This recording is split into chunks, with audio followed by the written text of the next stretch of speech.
tere! Täna ma näitan teile, kuidas Metki kodulehelt leida ülesse taimekahjustajate monitooringu kaardirakendus.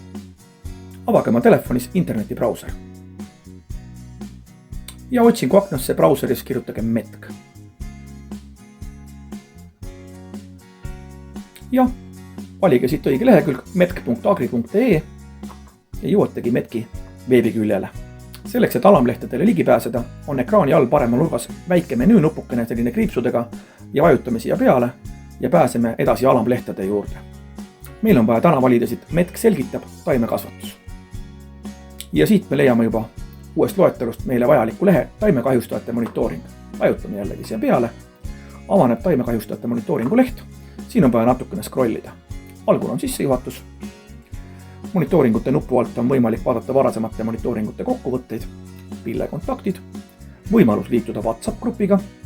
Meie scrollime veel natuke allapoole ja siit tuleb meile vajalik nupukene kasuta rakendust. Vajutame sellele nupule ja liigume edasi kaardirakendusele. Siit avatakse meile kõigepealt menüüleht. Siin on vaja teha üks väga oluline valik, nimelt valida kultuur, mille seire tulemusi me kaardilt uurima hakkame.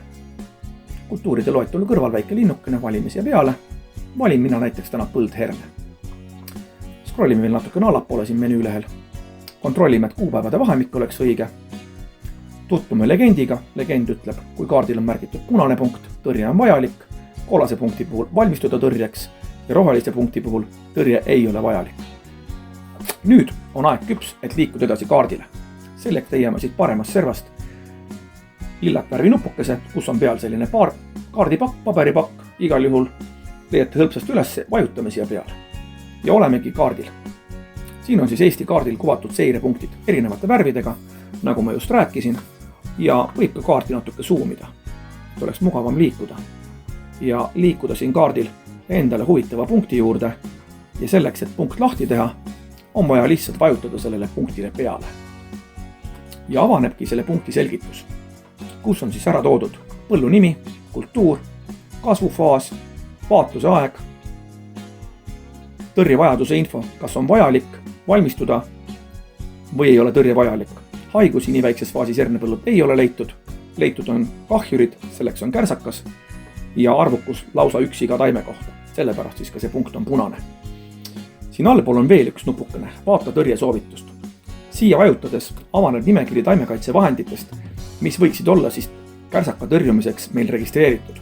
Ma soovitan seda eelkõige võtta informatiivsena ja taimekaitsevahendi valik teha ikkagi põhjalikult ja hoolikalt taimekaitseregistris. Seal on kõige värskem ja kõige muu info. Kui te vajate abi, pöörduge konsulendi poole. Ja see oleks kaardirakenduse tutvustuse kohta lühidalt kõik. Edukat hooaega!